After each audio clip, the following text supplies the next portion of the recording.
Саламатсыңбы, Тилек? Мен сага бир-эки вопросум бар. Бул бизнеске кантип келдиң? Сен өзүң жөнүндө айтып берсең. Саламатсыздарбы. Мен бул бизнеске келгенимде мен сизге бир кыскача жана кыскача айтып кетмекчимин. Мен бул фирмага келгениме негизи почти 2 ай болду. Эмне болуп келдим? Бул бизнести мурда оккан эле мен тааныштарыма айтып калчу, ушундай алоэ бер, форе бер, иштейбиз, барып ичип көрүп ишти жакшы дегенден. Эми билбейм, адам кызыкпагандан кийин дагы сурайт эле экен, ал каякта, эмне болгон офис качан пайда болгон. Ошентип жүрүп, өзүм ушу бир 2 ай болду, ушул калп айтам, 2 ай дедим, ушу 2 жылдан бери өзүм билчүмүн, что мен ашказандын оорусуна бир шалдыкканымды байкагам. Көптөгөн аптекаларга бардым, больницага бардым, көрүндүм.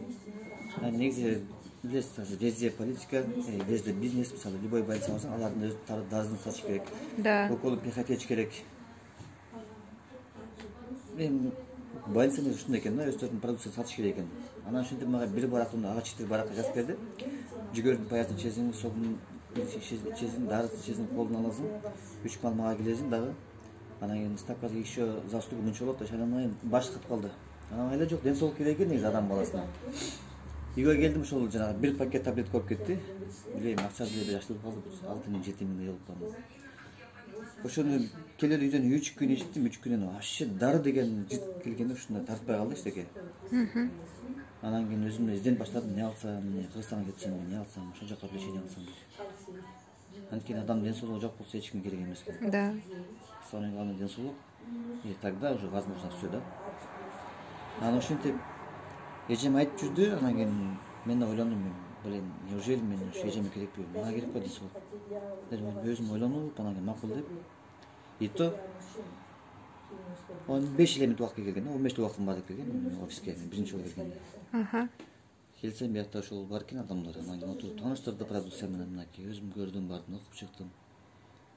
Анан кийин ашказан деген эме слабый местом ашказан эле, меники база калдым сразу эле. Айтып бересиз мага ушул эмне үчүн ашказанга незине пайда, буну канча ич керек? Мынакей болот экен, сары баночка мынакей, алоэ вера гель деген. Да, ар бир болезнь программалар бар да, Ошону алып анан кийин ичип көр деп айттым. Ичип жок, ичип көр деген жок, ичкин деп айтты. Ошол ичсең сен жакшы болосуң, мен сага сөзүм берем деп.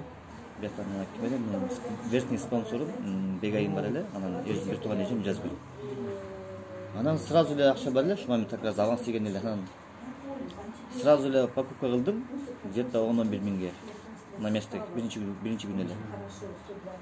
Анан үйгө барып, анан кийин адам биринчи өзү ишениш керек экен, доверие болуш керек экен, эч качан сомнение болбош керек экен. Адам ишенсе ошол нерсе болот өстүрүлөт. Ошентип үйдөн барып, анан ичип баштадым. Мага айткандай эле ичип баштадым. Бар дедим. Азыр кандай болуп калды ашказан? Бир ай ичкенден кийин ишим ушундай бурады ашказаным.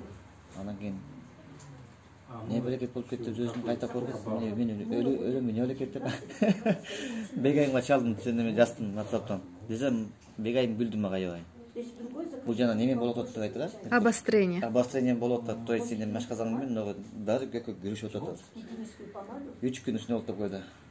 3 күн ушундай эле болду негизи. Анан азыр жок мындай. Бат кеке өтүшүм, тамак чалып эле отуруп калчумун, ичим ошолобу деп.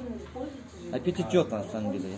Тамак ичкенин билбешим. Кузагым ачкан адам билбейт экен, эгер ашказан оорусу болгон адамдар тура аны билсе керек. Да. Азыр Кудайга шүкүр, эртең менен туруп мындай чөчөгүм бар эле, аны чоңойттум мындай кылып азыр. Ошо мен экинчи соктон кийин. Анан кийин жумуш учурунан таблетканы өзүмө салып коем, өзүмө жанагы пыльцаны, прополис чегени. Маташым алыш. Азыр жакшы, мынакей Кудайга шүкүр, бир аз вес да коштум, байкадым өзүмдү. Бетим капкара эле, бир аз тактар кетип. Так что всем рекомендую, келиңиздер, алыңыздар өзүңүздөр үчүн. Рахмат, Тилек. Ден соолукка каалайм. Рахмат сизге.